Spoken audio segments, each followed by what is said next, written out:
Hey guys, Abel here, back with another short check-in video. I decided that I'm going to do these check-in types of podcast or video podcast episodes every week or two because I think that it can be informative to some of you, but I'm also doing something pretty exciting right now, and that is I'm starting out with a training cycle, which is right in line with the training template that Borge and I are about to release pretty soon. And this is a pretty low volume, even lower volume, compared to what I was doing before, and also a sort of periodized training cycle. So I'm really excited with how this will go, and I'm just basically going to quickly walk you through how this looks like in practice. And then hopefully over the weeks I can update you about how it's going and what kind of results I achieved with it. And at the end of it, I will also kind of talk about my dietary approach and how I think about dieting these days, or after my zero carb experiment, which I finished not that long ago, how I'm thinking about successful dieting. So on the training front first, I'm doing something which is kind of making me feel uneasy because on the one hand, I'm pretty busy and want to minimize the time that I spent in the gym, but at the same time, I still have this OCD kind of beast in myself, which still kind of wants to do the work in the gym just for the sake of doing it, and also wants to make quote unquote sure that I'm getting the benefits that I'm looking for. But Borge assured me that is based on his best estimates as to what's going to be optimal for someone like me. So what I'm doing now is a really minimalistic upper-lower split where I have essentially 4 upper body movements and 3 lower body movements. An upper body horizontal and vertical push, a horizontal and vertical pull, and then I have a squat pattern, a hip hinge pattern, and a calf raise. I also have some ab isolation work, so it's 8 movements, I believe, in total, multiplied by 2, so I'm repeating all movements twice a week, so that's 60 movements in total, distributed over 4 sessions, so it's 4 sessions per movement. My workouts are really short, my recovery is really a breeze, even with a pretty variable lifestyle. I never feel crushed after my workouts, and I'm finished in the gym really quickly every single time. So it's very time efficient, but like I said, it's kind of making me feel uneasy because it inhibits that OCD kind of guy that I have inside my head. But at the same time, I think that there's always value with experimenting with what you can actually get away with. And if you never test out the lower limits of the kind of input-output sort of equation, then you will never know what's the actual amount of work that is necessary to get you the results that you're looking for. So that's the upper-lower split that I'm doing. It's basically 6 to 8 sets per muscle group per week, and it's a 2 per muscle group weekly frequency. So I'm really curious how it will go, and I will inform you as the days and weeks go by.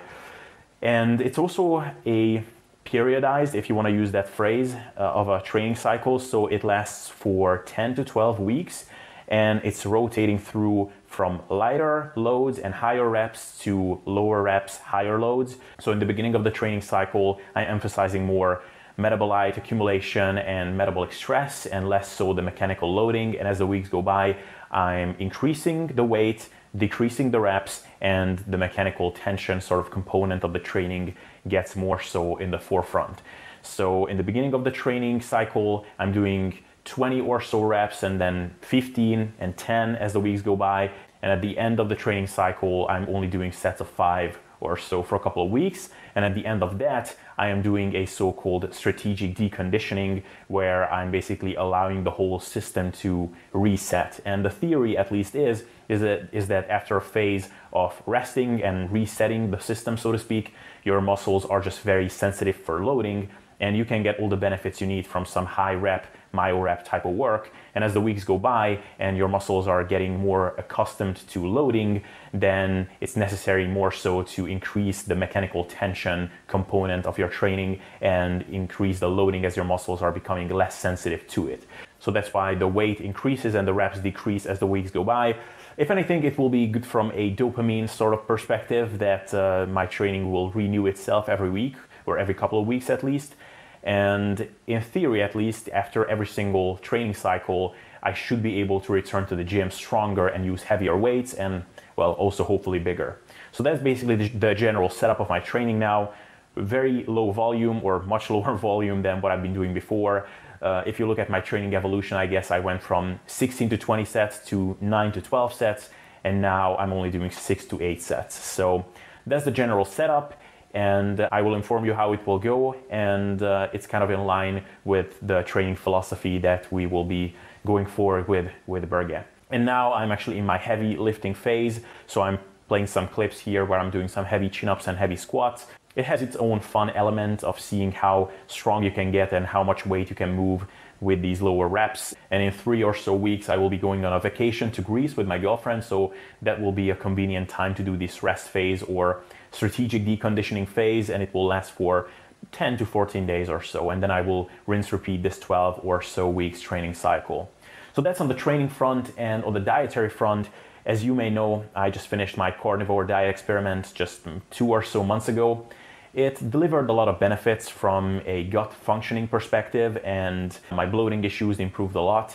And now I'm eating carbs once again. But what I'm doing these days is a lower carb approach where I'm rotating through some higher carb and some lower carb, almost zero carb days. So I have some days which are still more kind of in line with the carnivore diet sort of philosophies, and I'm emphasizing more protein and fat rich meals, and some other days where I'm emphasizing more plant foods and eating more fruits, berries, and that sort of thing. And it doesn't have any sort of magic behind it.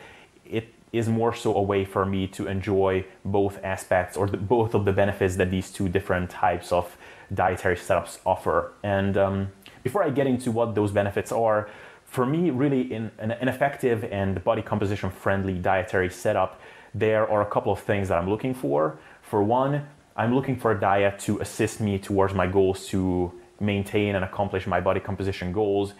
Also, I want a diet to allow me to not be food focused too much. And I'm also looking for a diet to be enjoyable. And I think the lack of food focus and the body composition results are possible to accomplish both on a high carb, lower fat, and a higher fat, lower carb diet.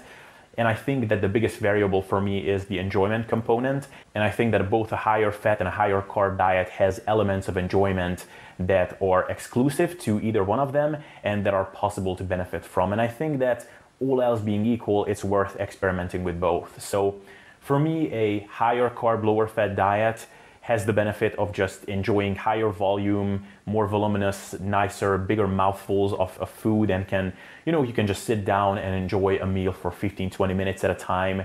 Whereas a higher fat, lower carb diet allows you to be really satisfied in between meals and have these also, of course, higher fat meals taste nice, but at the same time, your meals are kind of smaller. They will end quicker. So you kind of have to get into the mindset of, okay, I'm going to sit down, I'm going to eat this meal, but it will be over kind of quickly, and then I'm going to just move on.